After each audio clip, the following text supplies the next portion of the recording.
자, 오늘은 우리가 모의고사에도 여러 번 기출이 된 적이 있는 수경낭자전을 공부를 해보려고 합니다. 자, 여러분 수경낭자전은요, 조금 먼저 정리를 하고 들어가면 좋을 것 같은데, 이거는 국문으로 적힌 소설이에요. 즉 한글로 적혔다라는 거죠. 그럼 최소 조선시대에 쓰인 소설이겠죠. 여러분 이 작품은요, 우리 친구들이 판소리계 소설하면은 뭐 신청전, 순양전 이 정도를 생각하겠지만 수경낭자전도 판소리계 소설에 해당합니다. 그리고 남녀 간의 사랑을 소재로 하고 있다라는 점에서 애정 소설에 들어가요. 자, 여러분 이 작품은요, 제목에 나온 것처럼 수경낭자가 등장을 해요. 그래서 수경이라는 여자와 선군이라는 남자의 애정 소설이니까 사랑 이야기가 주된 이야기예요. 근데 조금 더 중요한 건 뭐냐면요, 이 사람들이 정말 사랑하는 사이예요. 그쵸? 그래서 둘이 사랑하는 사이인데 부모님의 반대가 가끔씩 있거든요. 그럼에도 불구하고 그 부모님의 갈등, 어떤 그런 좀 반대를 무릅쓰고 사랑을 이뤄나간다라는 점에서 약간 이전에 가지고 있었던 우리의 봉건적인 가치관, 전통적인 가치관을 뛰어넘는 애정이라는 가치관이 매우 우세해지는 모습을 보인다라는 걸 알 수 있어요. 그래서 이런 게 바로 우리 조선 후기 사회의 어떤 모습이다라고 볼 수 있겠죠. 조선 후기 사회로 가면서 봉건적이다라는 건 여러분 봉건 시대의 어떤 특성을 가진 걸 봉건적이다라고 해요. 근데 이러한 봉건적인 것보다 이제는 좀 더 개인적이고 사람들이 추구하는 가치가 점점 커지는 그런 시기였다라는 거를 알 수 있죠. 자, 여러분 나머지 것들은요, 읽어보고 우리가 좀 더 정리를 할 건데요. 조금 알아두면 좋을 건요, 이 작품은 천상계와 지상계가 나눠져 있어요. 이런 걸 우리가 두 가지 차원이 있다라고 해서 이원화된 공간이라고 합니다. 그래서 이 작품을 통해 우리가 사랑 이야기를 한번 읽어볼게요. 조선 세종대왕 때, 와우, 그쵸 여러분? 굉장히 구체적인 어떤 배경이 떴죠. 조선시대의 세종대왕 때였대요. 이건 이제 시대적 배경이겠죠? 15세기겠네요. 그쵸? 경상도 안동 땅에, 여러분 이것도 매우 구체적인 공간적 배경이죠. 자, 우리가 조선 전기 소설만 해도 주로 조선이 아니라 중국 땅을 배경으로 한 소설이 많았잖아요. 그쵸? 근데 이 작품은 지금 세종대왕 때의 경상도 안동이라는 매우 구체적인 지명이 등장한다라는 것도 주목하면 좋을 것 같아요. 한 선비가 있었는데, 여러분 한 사람, 인물 파악해야겠죠? 성은 백씨였고 이름은 상군이었다. 부인 정씨와 20년을 동거하였으나 슬하, 여러분 슬이요 무릎 슬자예요. 무릎 아래로 자녀가 없다. 이게 무슨 말이냐면 우리가 가계도 그릴 때 남자 여자 결혼해서 이렇게 자녀 이런 식으로 내리는 거 알죠. 그래서 이게 무릎 아래로 어떤 나의 혈족이 있다 해서 이거 자녀를 말하는 거예요. 한마디로 슬하에 자녀가 없었다라는 거예요. 슬퍼했는데 명산대찰에 정성을 다해 기도한 후 그 덕택으로 기이한 꿈을 꾼 후 아들을 낳았는데 그 아들 이름이 바로 용모가 준수하고 성품이 온유하고 문필이 자뭇 유려했던 선군이라는 애다라는 거죠. 그래서 이 선군은 지금 백시성을 가진 백상군과 정씨 사이의 아들이에요. 근데 이들이 너무 아이를 갖고 싶었던 나머지 열심히 기도를 해서 꿈을 꾼 후에 이 아이를 낳게 되었대요. 여러분 이런 게 바로 조금은 비범한 출생이라고 할 수 있겠죠. 자, 근데 여러분 이 아이는 심지어 어때요? 태어나자마자 용모가 준수하고 성품이 온유하고 문필이 유려하다라고 해서 여러분 그냥 고전소설이니까 어떤 사람의 성격이나 특징을 직접적으로 말을 해주죠. 여러분 이런 걸 우리가 서술자의 직접 제시라고 합니다. 그쵸? 성격의 직접 제시, 다른 말로는 텔링, 말하기 기법이라고 하죠.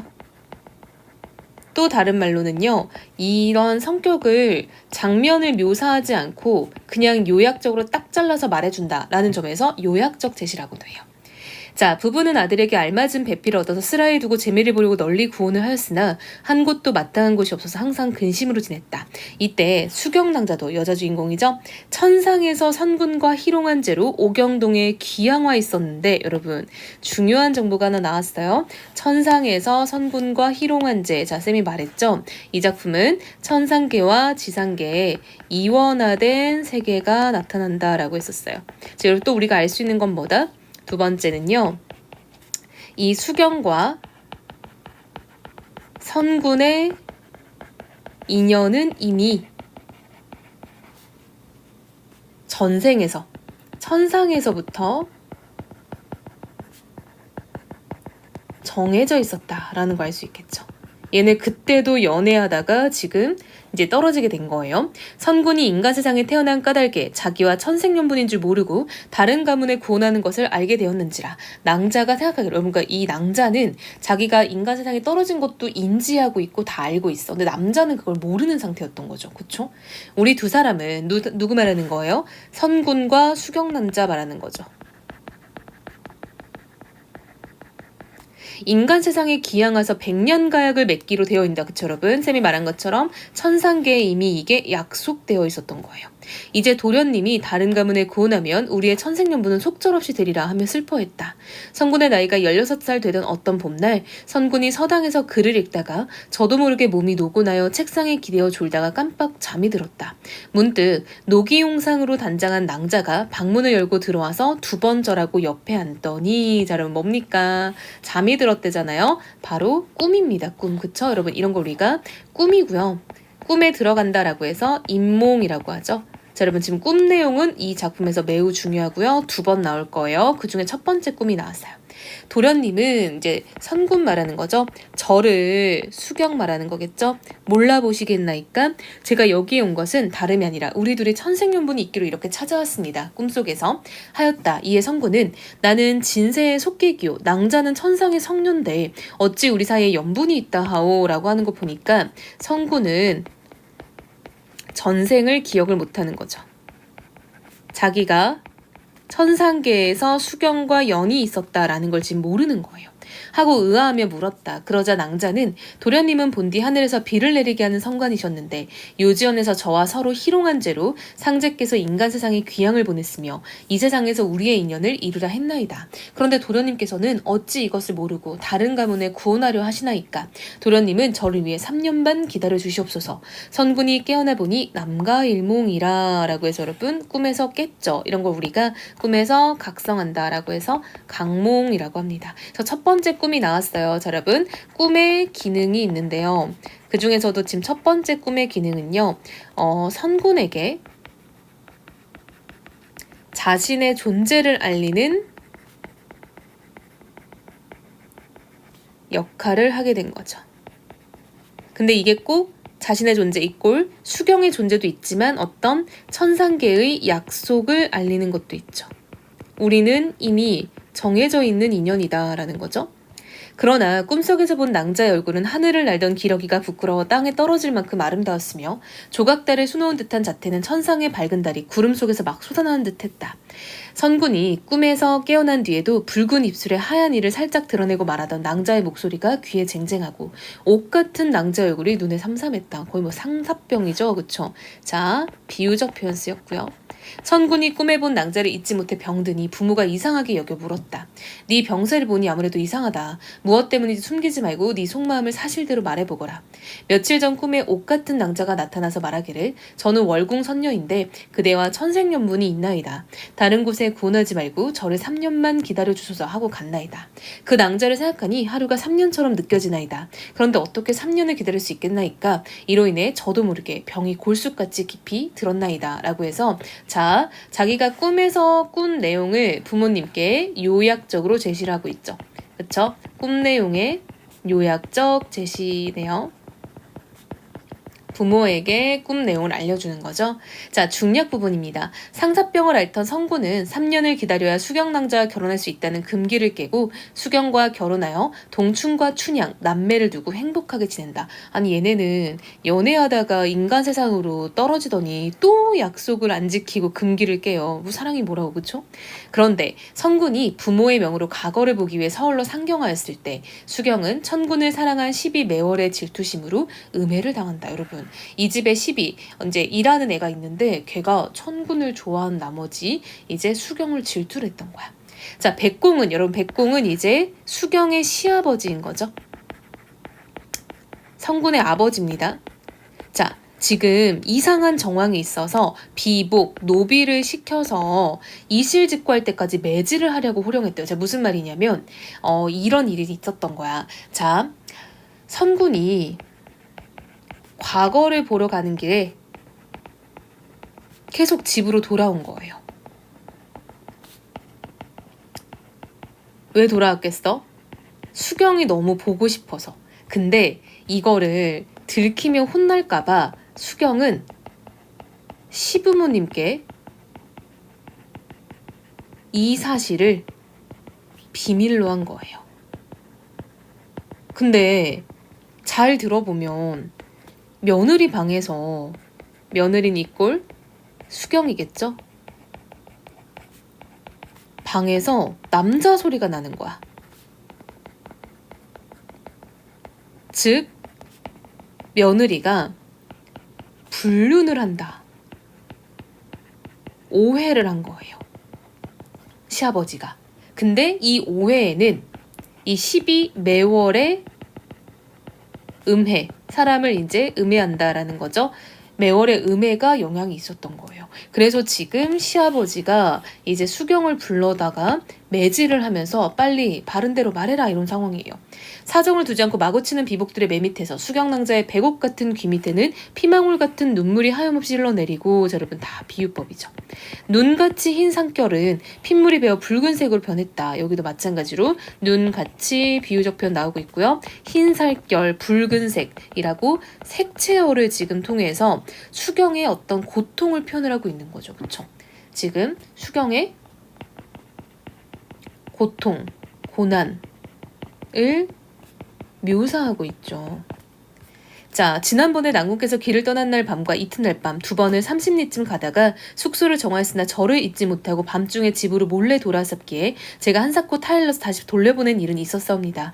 그때는 어린 제 소견으로 시부모님께 꾸중을 들을까봐 겁내서 지금까지 고하지 않고 있었을 뿐입니다. 하오나 조물주가 그것을 밉게 여기시고 귀신이 그것을 시기하여 이런 씻지 못할 누명, 여러분 씻지 못할 누명은 뭐겠어요? 그쵸? 이게 다른 남자와 내통하고 있다. 즉 불륜 중이다 라는 누명을 입은 듯합니다. 이제 와서 늦은 변명같이 되었사오나 밝은 하늘이 낱낱이 살펴 아시오니 아버님께서는 그러한 사실을 밝히시어 저의 정상을 다시 헤아려 주시옵소서라고 지금 수경이 나름 해명을 하고 있죠.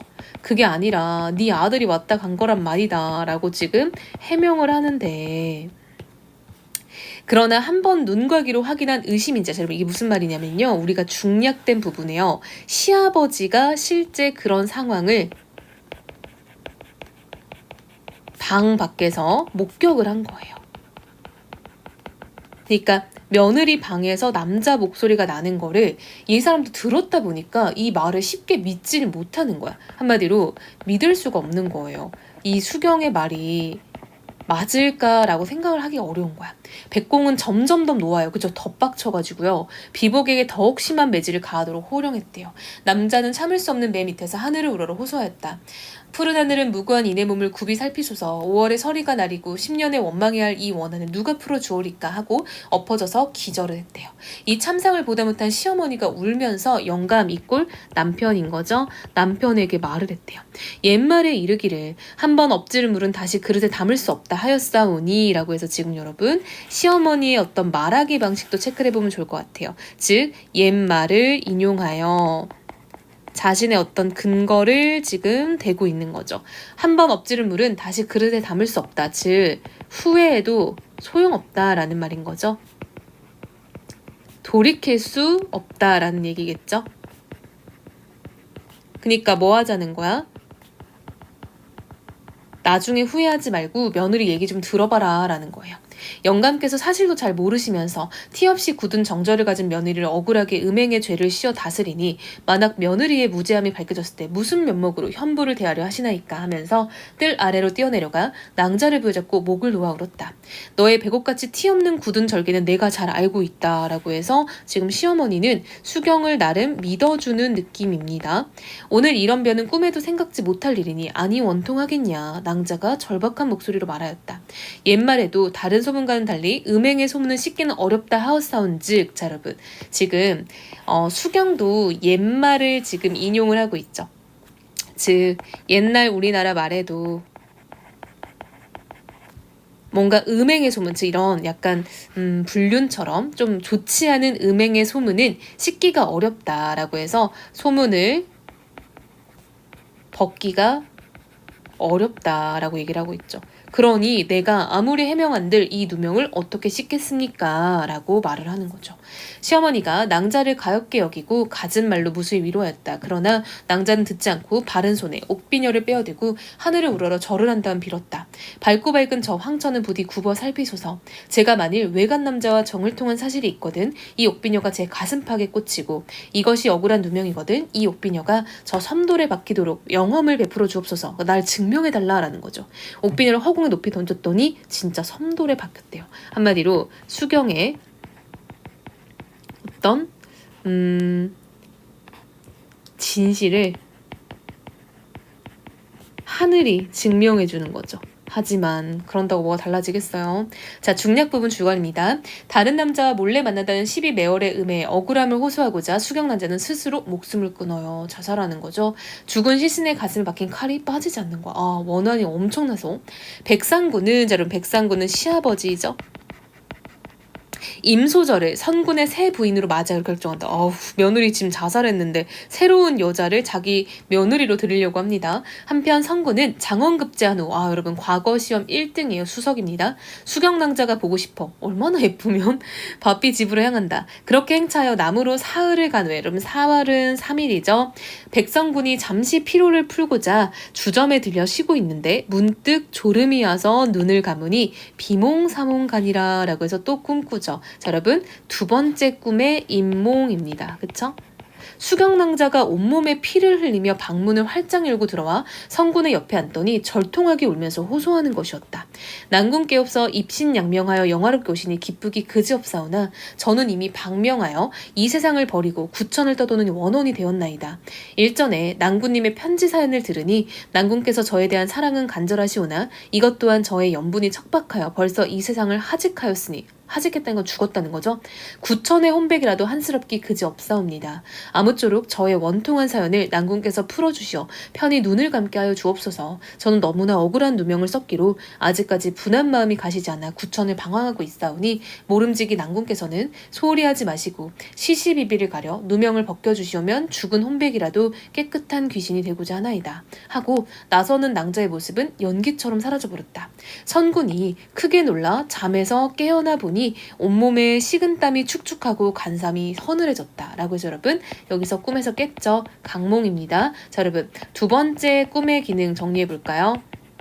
자, 두 번째 꿈의 기능은요. 수경이 억울함을 호소하는 그런 내용이다 라고 할 수 있겠죠. 그쵸? 그래서 수경의 어떤 억울함 호소, 즉 성군이 없던 시기에 일어났던 일에 대해서 알려주는 거죠.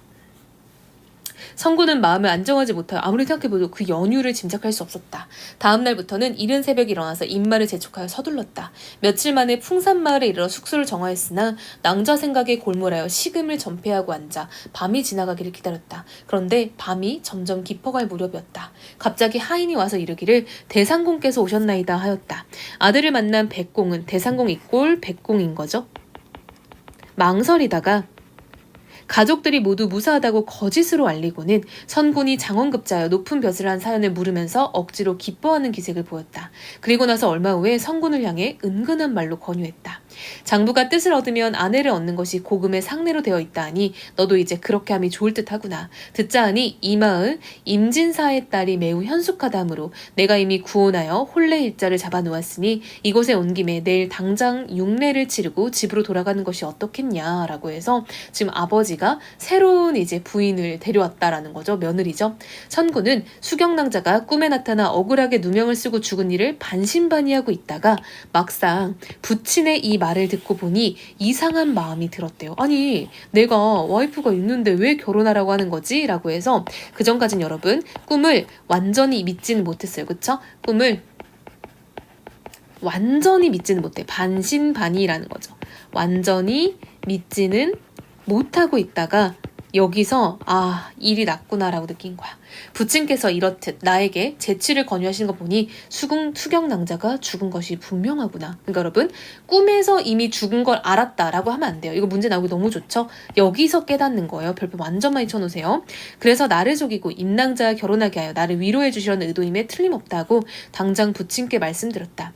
아버님 말씀은 지당하시오나 소자의 마음은 급하지 않사오니 나중에 청혼하여도 늦지 않을 줄로 아옵니다. 그러하오니 그 말씀은 지금 하지 말아주십시오. 아들의 성질을 잘 아는 백공은 더 이상 조르지 못하고 근심 속에서 그날 밤이 지냈다. 첫 딸기 울고 먼동이 트기가 무섭게 선군은 행조를 재촉하여 곧바로 안동으로 향하였다. 이제 자기 집이죠. 선군이 소매를 걷고 빈소에 들어가 이불을 헤치고 보니 낭자의 용모가 산 사람 같아서 조금도 변함이 없어. 죽은 지 꽤 됐는데. 선군이 부축하며 이르기를 백성군 내가 왔으니 이 칼을 빠지면 원수를 갚아 낭자의 원혼을 위로하리라 하고 몸에서 칼을 빼니 칼이 빠졌대요. 여러분 이런 것도 신기한 일이죠. 그쵸? 왜냐 아까는 칼이 안 빠진다 했잖아. 그치? 근데 남편이 오니까 그제서야 칼이 빠지는 거야. 근데 그 구멍에서 파랑새 한 마리가 나면서 매월이다 매월이다 매월이다 라고 울었대요. 웃으면 안 되는데 웃겨요. 그쵸? 3번 울고 날아갔다. 다시 파랑새가 한 마리 또 나오며 매월이다 매월이다 매월이다 라고 말을 했대요. 즉 한마디로 이 파랑새가 이 이제 범인을 얘기를 해주는 거죠. 이 매월이 수경을 음해했던 존재잖아요. 이 사람 때문에 시아버지가 더 오해를 많이 한 거잖아. 그쵸? 3번 울고 날아갔다. 그제야 성군이 12매월의 소행인 줄 알고. 자 여러분 포인트 여기서 잘 보세요. 그전까진 몰랐어요. 이때 안 겁니다. 화를 이기지 못하여 급히 밖에 나와 형구를 버리고 모든 노복을 차례로 신문하였다. 사실을 자백하지 않으면 계속하여 죽을 때까지 사정두지 말고 매우 쳐라. 추상 같은 성군의 호령에 좌우 사령들이 매월을 향해 사정없이 매질을 가렸다. 자, 매가 100장에 이르자 무쇠 같은 몸인들 어찌 터지지 않고 백이랴. 간악한 매월이 매를 견디지 못하여 승복하여 울며 가로되. 자, 여러분 이런 부분을 우리가 한번 체크를 해볼 건데요. 자, 따옴표가 없으니까 서술자가 하는 말이죠. 그쵸? 근데 서술자가 작품에 개입해서요, 이야기를 하는 거예요. 뭐라고? 야, 그렇게 때리는데 어떻게 입을 안 열겠어? 라고 자기의 주관적인 평가를 하는 부분이죠. 이런 걸 우리가 편집자적 논평이라고 합니다. 판소리계 소설에서 이런 것들이 많이 나타나요. 서술자가 갑자기 독자에게 말 건네듯 야, 그렇게 때리는데 배겨? 라고 말하는 겁니다. 상공께서 수경낭자를 의심하시기로 제가 마침 원통한 마음이 있던 자의 때를 타서 감히 간계랭하였으니 함께 이를 꾸민 놈은 도리로소이다 라고 드디어 진실을 얘기하죠. 성군이 크게 놓아여 도리를 또 때리니 도리가 매월의 돈을 받고 시키는 대로 했노라 라고 승복했대요. 선군이 이에 매월을 죽여 수경낭자를 위한 제물로 삼고 제문을 읽었다. 성인도 속세에 논일고 숙녀도 험한 구설을 만남은 예부터 없지 않았으나 낭자같이 지극 원통한 일이 어디 다시 있으리요. 슬프다. 모두 나 성군의 탓이니 누구를 원망하리요. 오늘날 매월의 원수는 갚았으나 낭자의 화용 월태를 어디 가서 다시 보겠냐. 다만 성군이 죽어 지하에가 낭자를 쫓을 것이니 부모에게 불효가 되어도 어찌할 수 없다라는 거. 여러분 봐봐. 내가 죽어서 너 다시 만날 거야 라는 거야. 이런 게 바로 효도라는 유교적 가치관보다 개인의 사랑이라는 애정을 더 중시하는 모습이 보이죠. 자, 여러분 바로 이게 뭐다? 조선 후기 소설의 특징이다라는 거예요. 옛날 우리 조선 전기는 굉장히 유교적 가치관을 중시여겼잖아요. 그쵸? 제문 읽기를 마침에 신체를 어루만지며 통곡한 후 도리를 본읍에 넘겨 먼 절도로 귀양 보내겠다. 이때 상공 부부는 선군에게 바로 이르지 아니하다가 일이 이같이 탄로남을 보고 도리어 무색하여 아무 말도 못하거늘 선군이 위로했대요. 부모님한테 제 신경 쓰지 마세요 이러는 거예요. 자, 여러분 이런 것도 한번 체크해보세요. 도리는 귀양을 갔어요. 근데 누구는 죽였어? 그쵸. 매월이는 죽였죠. 여기 있죠? 이런 것도 체크하세요. 매월과 도리를 죽였다. 이러면 안 돼요. 그쵸? 한 명은 죽였고 한 명은 귀양을 보냈습니다. 이런 내용일지는 언제나 체크. 자, 수경낭자는 장례 중에 부활해서 선군과 집에 돌아온다. 여러분 말이 안 되죠. 초월적 세계관도 당연히 말이 안 되지만 이런 건 여러분 비현실적인 이야기잖아요. 그래서 이런 게 우리가 비현실성, 고전소설에서 전기적 요소라고 하죠. 상공과 정씨 부인이 내달아 낭자를 붙들고 통곡하며 너 어디 갔다 왔냐? 아니 몰라서 물어요. 그쵸 죽었잖아요. 하며 참혹한 마음을 이기지 못하더라. 낭자 난공과 정씨 부인 앞에 가 절하고 살해되 첩은 천상의 죄가 있으되 천명이 아닌 것이 없습니다. 너무 한탄치 마옵소서. 자 여러분 이게 무슨 말이냐면요. 우리가 애초에 인간 세상에 온 게 천상계에서 죄를 짓는 거잖아요. 그러니까 모든 것은 다 하늘의 운명이다라는 거예요. 한마디로 나에게 일어난 모든 일은 천명이다 라는 얘기인 거예요. 그러니까 너무 속상하지 마세요. 다 그렇게 될 일이었어 이런 거죠. 옥황상제님이 우리를 올라오라 하시니 천명을 거스르지 못하여 올라가옵나이다. 이제 다시 돌아간대요. 하니 상공부부 더욱 처량한 심사를 측량치 못할러라. 낭자 백학선과 약주 한 병을 드리면 백학선은 부채예요. 자, 이 부채는 몸이 추우면 더운 바람이 나니까 유명한 보물이고요. 약주는 기운이 불편하시면 백세무양하다, 즉 편하게 잘 살 거다라는 거죠. 부모님 돌아가실 때 연화궁의 세계로 모셔가겠다. 천상 성관이 연화궁에 자주 다니니 극락 연화궁으로 오시면 반가이 만나뵙겠다라고 뭐 하는 거야? 죽어서 만나 이러는 거죠. 우리 올라갈 때가 급하였으니 하직하고 올라가시이다 하니 선군이 부모 지정을 잊지 못하여 새로이 슬퍼하니 선군과 낭자 부모를 위로하여 나아가 엎드려 고알. 소자 등은 세상 연분이 다역삽기로 오늘 하직하옵니다 하고 아들이 먼저 이제 부모님보다 죽는 거죠. 부모님 내내 평안하옵소서 하고 청사자 한 쌍을 몰아 한림은 동춘을 낭자는 춘향을 안고 구름에 쌓여 올라가는지라. 즉 자기 애기들도 데려가죠. 상공부부 낭자와 천군이 천궁에 올라간 후로 망연회하며 세간을 다 나눠주고 백세를 살다가 한날 한시에 별세하더라 라고 해서 마무리가 됐습니다. 자, 여러분 이야기에서 내용일치 낼 만난 부분들이 되게 많아서 체크를 잘해야 되고요. 쌤이 이런 거 조심하세요 했던 것들은 잘 체크를 하길 바랍니다. 자, 여러분 봉건적 전통적 가치관이 뭐? 그쵸? 효죠, 효. 그쵸? 효보다 뭐가 먼저다? 사랑이 먼저죠. 이런 게 굉장히 특이하다라는 거예요. 부모가 안 죽었는데 먼저 자식들이 가버려. 물론 이제 천상계의 어떤 명령이지만 그런 것들도 조선 전기는 안 나왔던 내용인 거죠. 그쵸? 조선 전기는 워낙 유교적 가치관이 중요하니까요. 그쵸? 그래서 그런 부분들도 보고요. 자, 여러분 이 사람들의 사랑 얘기가 매우 어때요? 장난 아니죠? 뭐 세기의 사랑입니다. 그쵸? 그래서 이런 게 바로 어떤 좀 절대적인 애정 이라고 표현을 할 수 있어요. 그러니까 애정이 그냥 끝이야. 그래서 이런 거 우리가 애정, 지상주의 뭐 이렇게 말할 수 있다는 거죠. 사랑이면 다 돼 뭐 이런 느낌인 거예요. 그쵸? 그래서 수경낭자전은 근래에 굉장히 기출이 많이 나왔던 출제가 많이 됐던 고전 소설이어서 우리 친구들이 한 번쯤은 정리를 제대로 해야 됐던 소설이다 라고 보면 좋을 것 같아요.